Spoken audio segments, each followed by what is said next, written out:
It is so gross and rainy outside and it is my day off, so I decided I'm going to do some leisurely baking. I'm gonna make my ultimate chocolate chip cookies. I mostly only bake for work. I rarely bake for myself. Today we're gonna bake for myself. I just put in my saucepan 1 stick, which is 113 grams of unsalted butter. I'm adding to that, which I don't always do, about a tablespoon of milk powder, dried milk powder. This is just going to increase the toasty flavor of the brown butter because I'm gonna make brown butter with this. When you brown butter, the water will evaporate out and the milk solids will separate from the fat. And where most of the brown butter flavor comes from is from the toasting of those milk solids. It creates a really complex toasted flavor. And I started seeing people doing this a while back where they would add some dried milk powder into their butter when they were browning it to create even more milk solids so that there's even more toasted flavors. I think I saw Ed Kimber do it first, or he was just toasting milk powder on its own. And then I think I saw Shek Eats do it. There's been a lot of people who've done it, but it's genius. I don't do it every time, but it just adds even more depth of flavor. I am also toasting some pecans over like a medium low heat in just a dry pan. This is about 90 grams or 3/4 cup. We are getting close here, but I like to take it even darker than this. The darker you take it, the more toasted flavor it will get, but it will eventually start burning and get very bitter, so you do want to watch it. Brown butter is done. I am making sure I'm scraping all of those milk solids out of the pan because that is where the flavor lives. I'm also adding just like 2 little ice cubes into, I did not mean to drop that, into the butter to just rapidly cool it down and to also replace the water that evaporated out. Be careful, obviously water plus fat can splatter like you just saw. We're adding 150 grams, which is 3/4 cup of brown sugar, preferably dark brown sugar.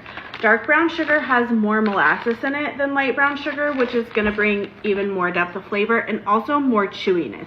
Molasses is very hygroscopic, meaning it grabs and holds onto moisture, so it's going to add a lot more chew to your cookie when you use brown sugar. About 1.5 teaspoons of vanilla. I'm just eyeballing it. I'm using this vanilla bean paste, but you can use regular vanilla extract if you like.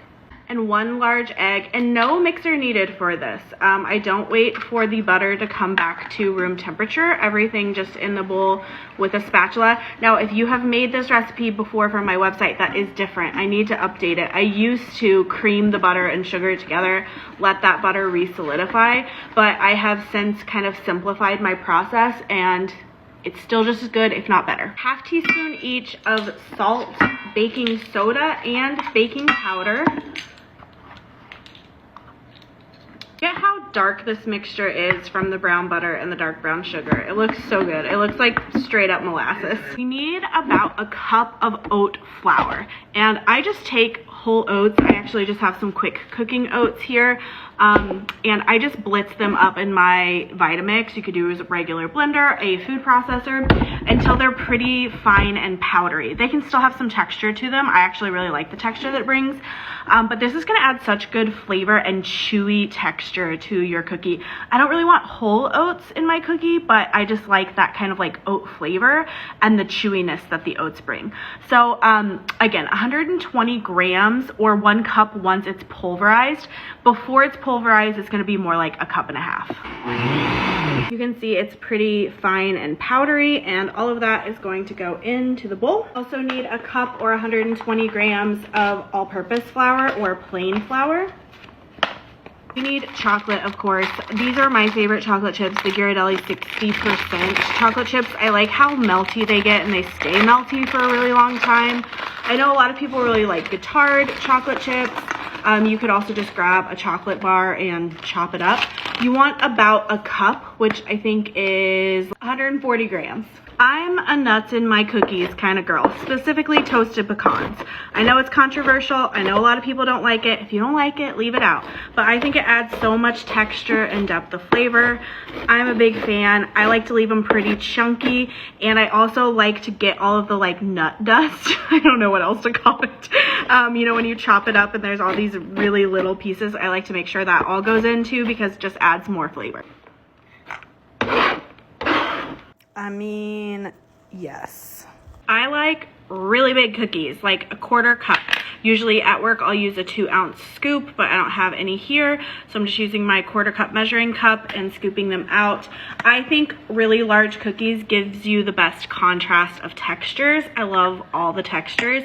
You're gonna get those crisp edges, you're gonna get that really gooey center. It's the best. So I'm gonna scoop all of these. I'm going to freeze most of them and just bake off a couple for today for me and my husband. Before I put them in the freezer, I always add a few more chocolate chips to the tops of each of the dough balls because it just makes them look really nice when they come out of the oven. And more chocolate.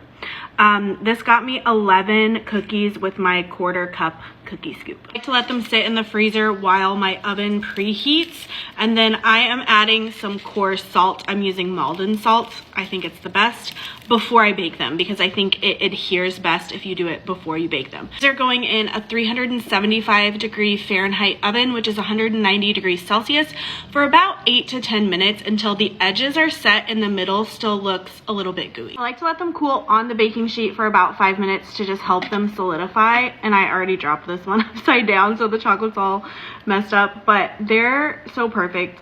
All of the different textures and flavors, these are my favorite cookies ever. This is the first recipe I ever developed. I developed it in 2009 and I've kind of tweaked it over the years, but it's my favorite. It's my favorite thing ever.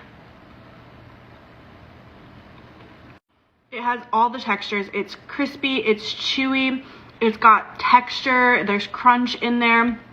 And then it also has all the flavors. There's toasted notes, there's caramelized notes, there's sweetness, but not too sweet. There's saltiness. I mean, it's just the best cookie.